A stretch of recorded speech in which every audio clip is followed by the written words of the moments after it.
Bismillahirrahmanirrahim. Assalamualaikum warahmatullahi wabarakatuh. Selamat sore rekan-rekan semuanya. Sore hari ini kami akan perkembangan dari kegiatan penyidikan yang ini merupakan hasil pengembangan perkara yang dulu pernah kami tangani ya, dan teman-teman juga saya kira sudah tahu perkaranya terkait dengan terpidana Nurdin Abdullah ya, di mana kemudian ditemukan fakta-fakta hukum di persidangan dan berdasarkan bukti permulaan yang cukup, kemudian kami meningkatkan proses penyidikan dan ini juga sudah kami umumkan pada masyarakat. Sore hari ini kami akan sampaikan perkembangannya termasuk konstruksi perkara dan siapa yang ditetapkan sebagai tersangka dalam perkara ini.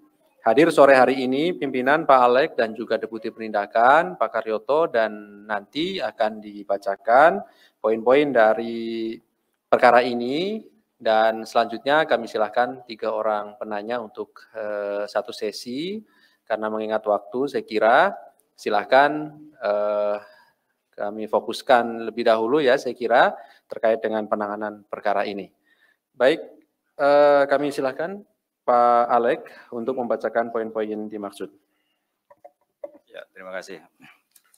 Baik, saya akan menyampaikan informasi terkait penyidikan perkara dugaan tindak pidana korupsi berupa penerimaan hadiah atau janji terkait pemeriksaan laporan keuangan pada Dinas Pekerjaan Umum dan Tata Ruang Pemerintah Pemprov Sulawesi Selatan tahun anggaran 2020.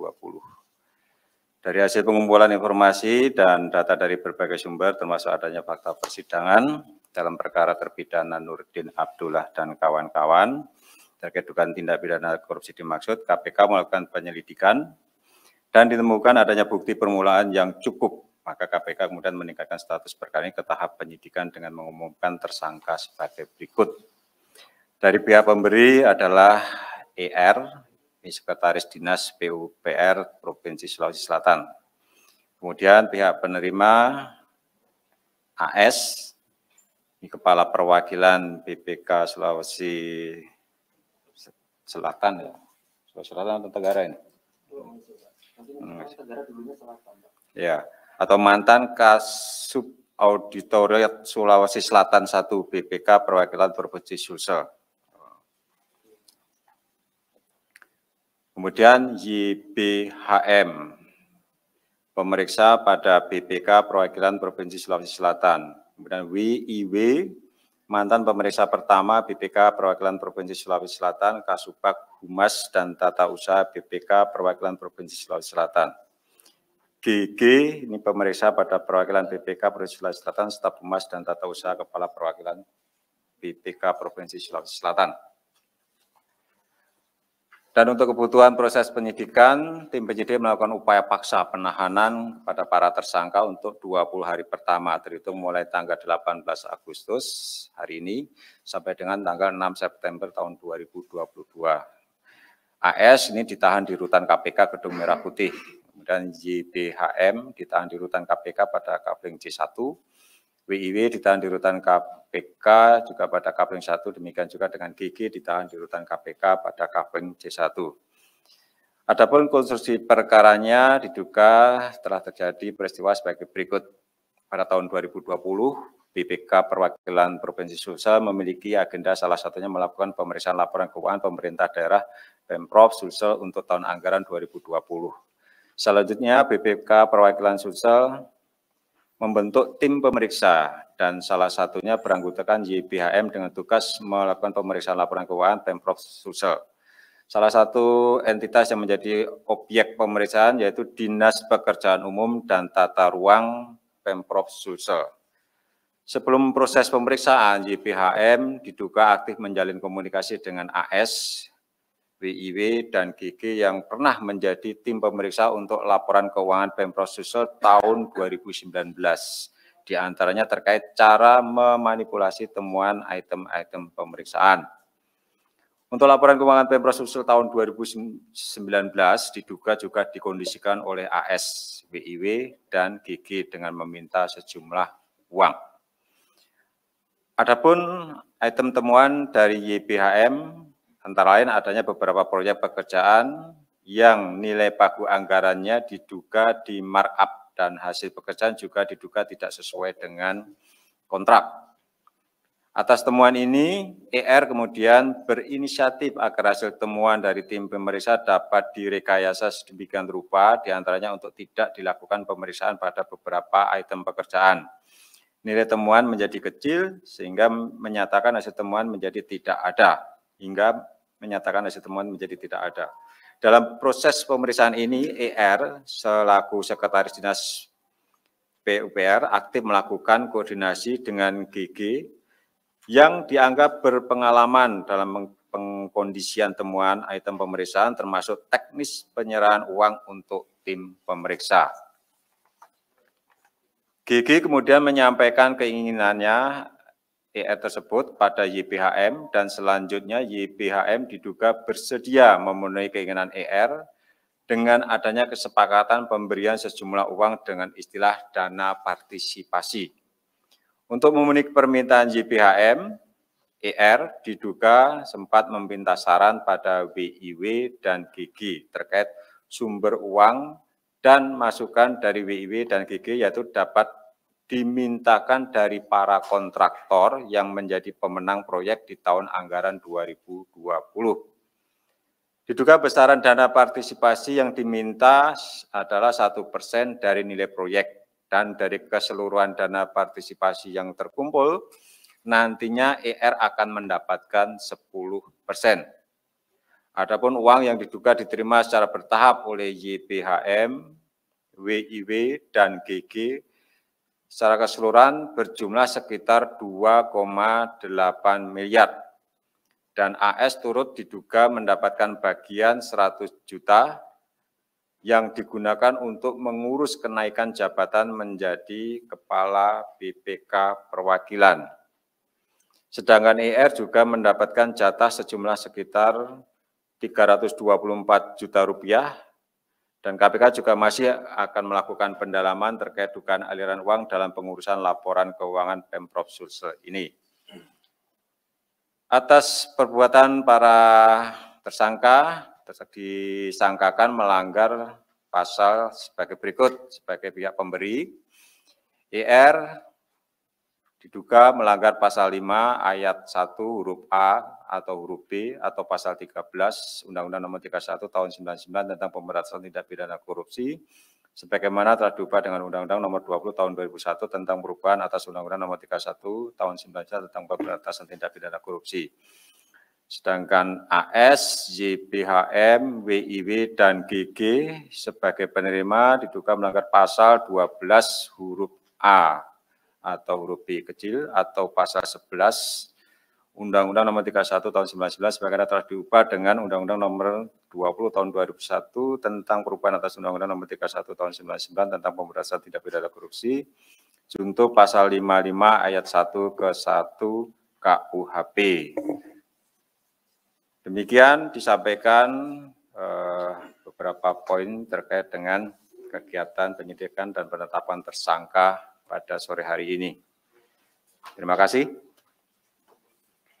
Terima kasih Pak Alek yang telah membacakan poin-poin perkembangan dari perkara ini yang pada prinsipnya KPK mengumumkan 5 orang ya sebagai tersangka, 1 pemberi dan 4 sebagai penerima. Pemberinya dari Sekretaris Dinas PUTR Provinsi Sulawesi Selatan, penerimanya dari para pemeriksa anggota BPK Perwakilan Sulawesi Selatan. Kemudian juga dilakukan penahanan sampai nanti tanggal 6 September 2022. Silakan 3 orang penanya. Oke, di belakang 1, di depan 1, di belakang sebelah kiri saya ada? Tidak ada ya, 2 dulu. Oke, silakan yang di belakang dan di depan. Atau yang depan dulu boleh, nanti di belakang usul ya, Mbak Tasya, silakan. Selamat sore, perkenalkan saya Tasya dari voi.id. Izin Pak Alex mau bertanya. Ini kan kasus untuk WTP seperti ini kan sudah beberapa kali ditangani KPK. Ini kedepannya supaya nggak terulang lagi gimana?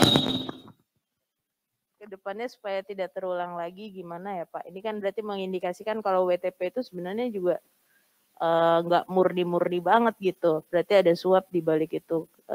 gimana ke depannya KPK melihat ini. Terima kasih Pak, itu aja. Oke, di belakang silakan Mas.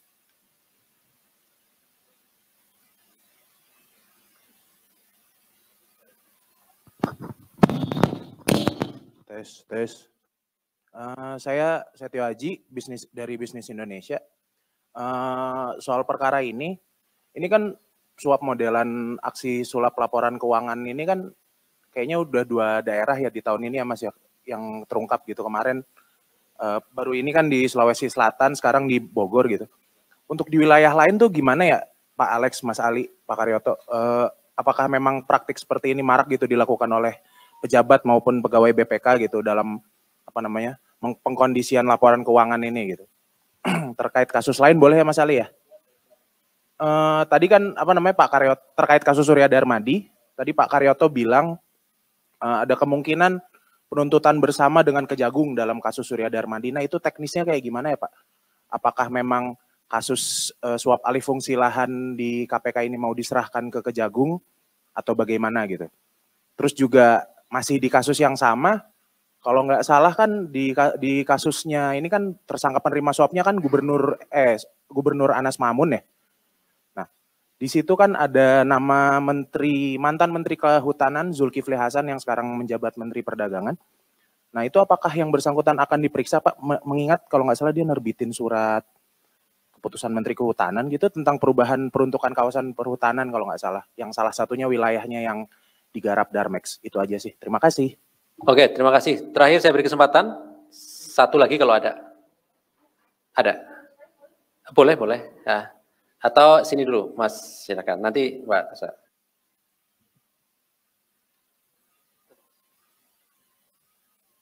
Ini terkait kasus lain, Pak. Ini terkait kasus suap Ditjen Pajak. Ini kan dalam fakta persidangan ada nama-nama petinggi PT GMP, Jolin Bartama, dan Bang Panin. Nah, tiga petinggi ini sampai sekarang belum dijadikan tersangka. Apa kendalanya atau hambatannya? Yang kedua,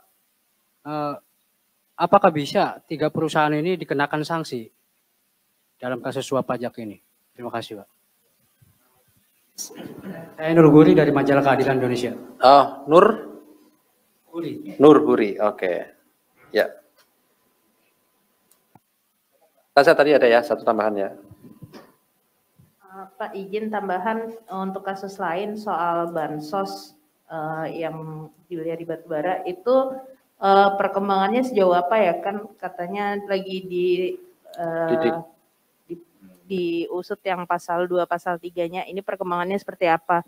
Infonya ada kabar kalau kasusnya naik ke penyidikan itu betul.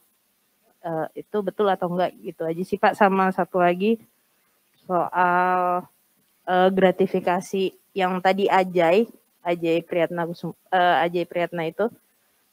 itu gratifikasinya dikumpulin dari ASN gitu ya Pak, dan kira-kira berapa jumlahnya gitu, udah ketahuan atau belum? Itu aja Pak. Terima kasih. Oke, terima kasih. Saya kira sudah cukup ya dari 4 orang penanya. Atau 3 ya tadi ya, 3 orang penanya. Baik. Ya, kasus pemeriksaan BPK bagaimana supaya tidak terulang. Tahun ini 2 ya, sebenarnya nggak banyak juga ya. Kalau dilihat dari jumlah Pemda itu 550 Pemda ya. Ya, kan semua juga diaudit oleh BPK untuk mendapatkan penilaian atas laporan keuangan. Sementara perkara yang perkara korupsi yang terindikasi menerima suap auditornya tahun ini 2. Artinya berapa persen itu dari 500 Pemda? Ya kecil juga sih sebetulnya. Ya, pertanyaannya apakah di daerah yang lain juga terjadi praktek yang sama? Kan seperti itu. Ya kita nggak tahu. Ya, informasi laporan masyarakat nggak ada, ya kami sih berharap itu nggak ada. Kan seperti itu. Nah, kalau toh itu sebetulnya di BPK sendiri itu pengawasan itu sudah sangat ketat ya dari istilahnya quality control terhadap hasil pemeriksaan itu sudah berjenjang, ada review berjenjang ya, dari tim nanti diperiksa oleh Kasubdit, kemudian mungkin sampai dengan kepala perwakilan, bahkan ya, sampai dengan di tingkat pusat. Jadi quality control terhadap hasil pemeriksaan itu seperti itu. Nah, ini pun sebetulnya perkara ini kan hasil pengembangan dari kasus Nurdin Abdullah, dan kami juga sudah berkomunikasi di BPK, sebetulnya mereka sudah mengindikasi, sudah memonitor terhadap laporan ini juga. Makanya di Inspektur BPK itu sudah ada tindakan juga buat teman-teman pemeriksa yang sekarang ini jadi tersangka. Di internal BPK juga ada sanksinya, sudah dari sisi etik sudah dijatuhkan sanksinya. Ya, kami berharap sebetulnya ya kepada setiap pemerintah daerah yang setiap tahun itu berhadapan dengan auditor BPK, nah, tolong ya, supaya kalau ada permintaan uang seperti ini tidak dilayani, laporkan segera ke Inspektorat BPK supaya ada tindakan juga buat auditor yang nakal. Dan jangan juga kemudian berjuang dengan berbagai cara untuk mendapatkan opini WTP. Apa sih opini WTP itu? Tanpa opini WTP pun Pemda kan tidak bangkrut atau tidak dikasih anggaran. Ini hanya penilaian terhadap kewajaran laporan keuangan.